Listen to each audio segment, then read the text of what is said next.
Hi guys, thanks for joining me for this Friday video, which today is going to be about sticking patterns. I haven't done much on the pad for a while. I've been looking at records and doing Siouxsie reviews for gigs and stuff, and that's all been great, but I thought I'd get back to more of a drummy idea today. And sticking patterns, well, we know what they are. You know, everything from a rat-a-McHugh to double paradiddles, triple paradiddle, single paradiddle, paradiddle-diddle, all these things which allow us to work on both of our hands together and also independently, building up double strokes, sometimes 3 strokes with each hand, all those kind of things. It just really frees us up. So when we get to the drum kit, we're not just going right, left, or left, right, always around the drum set. So they're really useful. And then if we add accents onto that and dynamics within the sticking, then it becomes something different again. So one sticking pattern becomes 2, 3, 4, 5. We start to include the feet. There's something else. There's linear. They start to become more than just the first idea that we thought of. And I know I've talked about this before, but a thing that I've really enjoyed doing with my warm-ups for the Siouxsie shows when I'm backstage is, I always warm up slowly. I do some stuff with the sticks in my hands and stuff, which I'll talk about another day. And one of the things that I found I was doing was playing nice and slow, because playing fast before a gig is not a good idea. You should loosen up rather than tense everything up by playing too fast. I found that I come up with lots of different patterns because if I play my right hand slightly louder, so it's the more dominant of the two hands, all of a sudden different patterns start to emerge.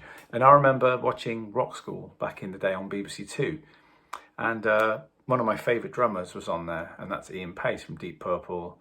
But he was going on about how useful the paradiddle is because, the hands aren't doing the same thing every time. We're going right, left, right, left, right, left, right, left, right, left, right, left. And those double strokes and those singles in between, if you play them around the drums, we can start getting really nice melodic ideas. And I remember going down to the garage where my drums were set up in my parents' house. And I'd go down and try it out, and it was like, yeah, this is a really cool idea. Wherever I put my right or my left hand, something cool's going to happen, But what I've been finding is that even when I'm playing these accents, I'm always striving to find some kind of repetitional or melodic accenting sounds coming from it, whether it be something that repeats or something that's a statement that I can come back to, something like da da da da da da da da, something else dum da dum da ding ding ding da da da da da da da da. Always thinking musically as if it was like my right or my left hand, whichever one is doing the accenting. It's almost like a horn section or a guitar playing some stabs. It's that kind of thing. And I found that I was finding these sort of pseudo jazz ride patterns by just playing, semiquavers, but changing up what my right and my left hand were doing. So it just wasn't right, left, because obviously there's going to be no kind of, if you're doing that between two different sound sources, it isn't going to sound like ding, ding, da ding, ding, or ding, da ding, da ding, or da da ding, da da ding, whatever. And I remember that I spent lots of time listening to Tony Williams back in the day, like we all did, most of us did, jazz drummers, and thinking, what the devil was he doing? Like, what the hell is that? How does he do that? And I realised I had to flatten out some of those strokes. So all of a sudden I had this moment, it was like, whoa, all of this came around. It was like, my goodness, this is what these drummers were doing, Max Roach as well, when they were playing up-tempo strokes. And I thought up-tempo grooves, jazz grooves. And I thought, that's what they were doing. And if you think of it like a pattern moving between both hands and not just one hand going da-da-dum, da-da-dum, da-da-dum, da-da-dum, dum, da-da-dum. If I come up with various patterns, I found that if I could when I did put my hand on the right hand on the ride and played these patterns I was doing on the pad, they sounded wicked on the drum kit. So yeah, I come up with these ideas. So I'm going to go over to the pad and play a few of these ideas so you can check them out. You can see what I mean. Okay, so here we are on the pad. We've got my trusty Bopworks drumsticks here. And I'm going to be playing my right hand slightly over this side of the pad, as if it was like another sound source, and my left hand here a bit quieter, as if it was my snare drum, and I'm sort of imagining this as my ride cymbal. And the tempo is 70, I've got it strapped on here, very good, check it out. And I'm just going to go through some of the ideas very slowly. And I want you to listen to the click, obviously, and also just listen to what that right hand's doing when it's more dominant, so louder than the left hand. Here we go. So 1, 2, 3, 4.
Okay, so basically you could hear that the right hand was coming up with different melody lines, and I think the click really helps so you can feel where that one is, so you get the feeling of how those rhythms and those accents sort of give us a repetitive pattern, or a pattern that goes over the bar. You know, so we get dum dum da dum dum da dum dum da dum da dum da dum dum da dum da dum da dum da dum da dum da da dum da da dum dum dum da dum dum da dum da dum da dum da dum da dum da da da da da dum. So we can start to come up even at a slow speed like that, or even slower. You know, we could do it at 50, whatever. You really start coming up with some, I think, some really cool ideas. If you think you're going to put those on toms and the ride cymbal, and if you play them slowly with the ride cymbal, you could maybe put the bass drums underneath that right hand, or, you know, or left hand if you're left-handed, and you can come up with some really cool little patterns. So yes, you can hear those sort of melodies. Now I know it's rhythm, it's not like a melodic tuned instrument going do-da, do-da, ba-da-da-da, or anything like that, but in my head I'm thinking that they are. So just those flat sounds of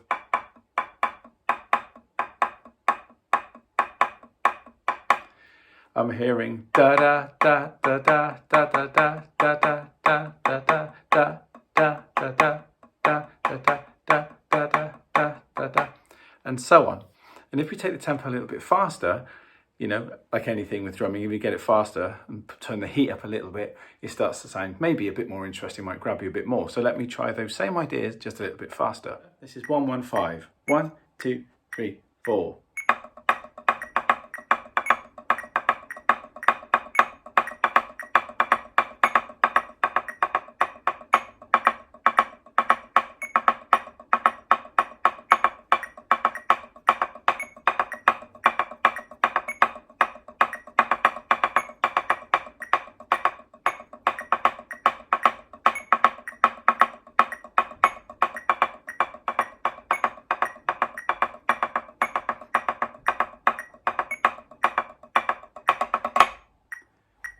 Okay, so the last one I was picking on, this idea of like,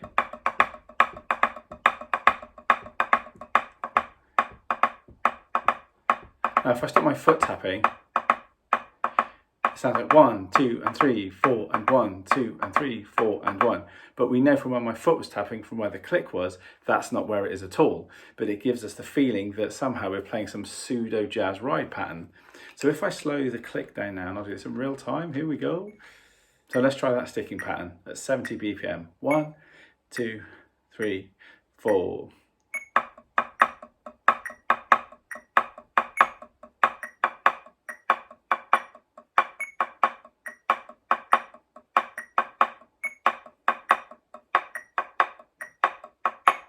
So if I was going to play that, we start with the left hand. So play it without that.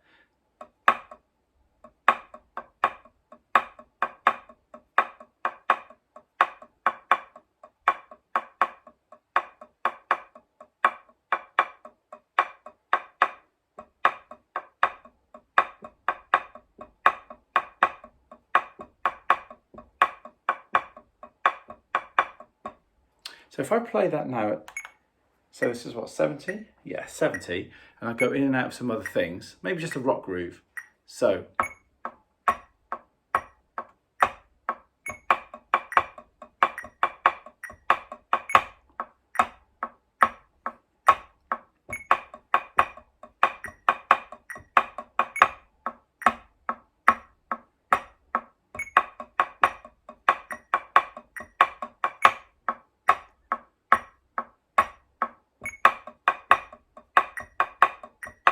Crash, you know, you can play a crash there to come back in. This could be on a tom, da da dum da dum dum, crash crash, dum ga da dum dum ga da, crash crash crash crash crash. You know, this is what I mean. It sounds weird saying crash crash, but you know, you can put bass drum under those and play that phrase on other places on the drum kit. So let's take it back up to 120. See what happens. Same thing. So 1, 2, 3.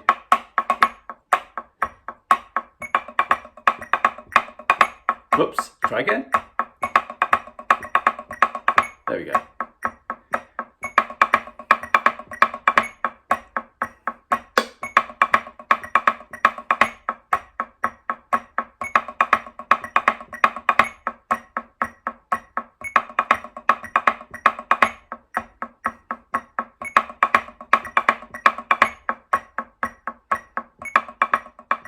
Okay, once you've sort of mastered that pattern at a reasonably slow tempo or mid-tempo, and it feels good, and you've got that dominant hand accenting properly, and it's feeling good, and it's on the toms and on the cymbals, then, you know, I've said this before, then you've got to sort of think, right, how can I then mask it within something else, you know, or not necessarily mask it, but how can it live with something else that I'm already playing?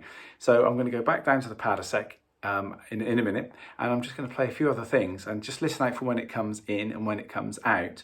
And I'll be playing some other sticking patterns around it and really ad-libbing, trying to find a way to make this live somewhere. The tempo is 110, and let's see how we can start making this pattern work. So the pattern is this. Okay.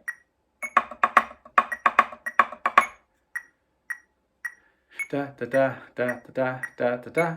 2, 3, 4. Da da da da da da da da. 2. Here we go.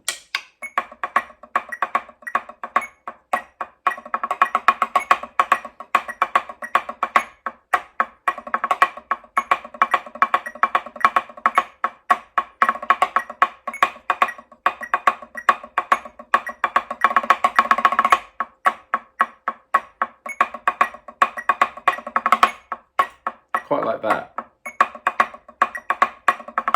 Playing like a 6-stroke roll. And again. I'll play 2 6-stroke rolls this time. Which means I've got to get out of it differently because of where that sits.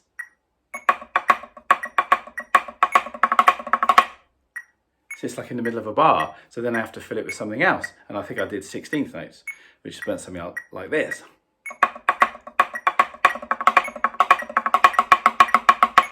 Three 6-stroke rolls. Okay, let's go again.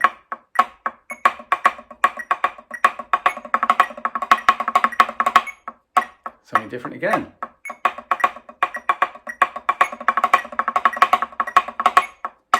Try another one.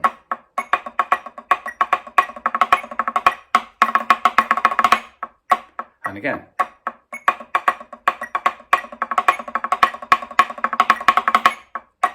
Try some more.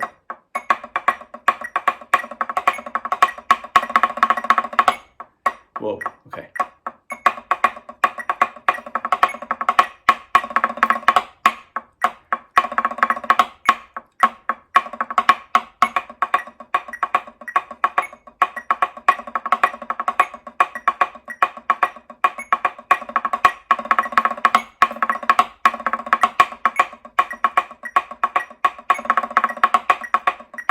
Like that one. Ooh. Let's try some flams.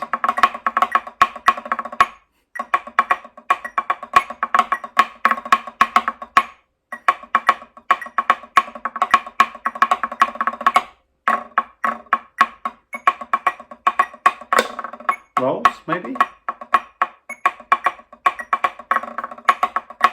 Sounds a bit straight. It's okay though, very military.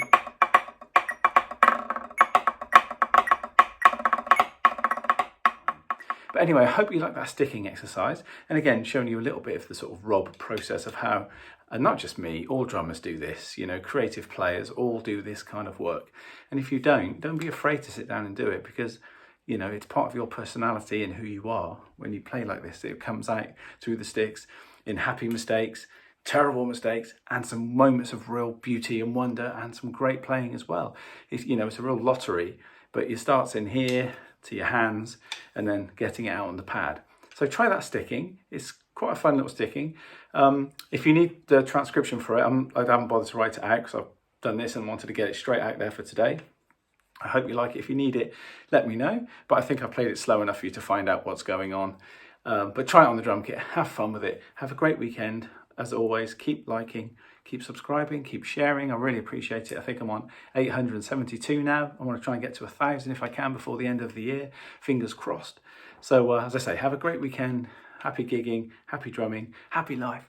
And I shall see you next week for more stuff. Okay, cheers.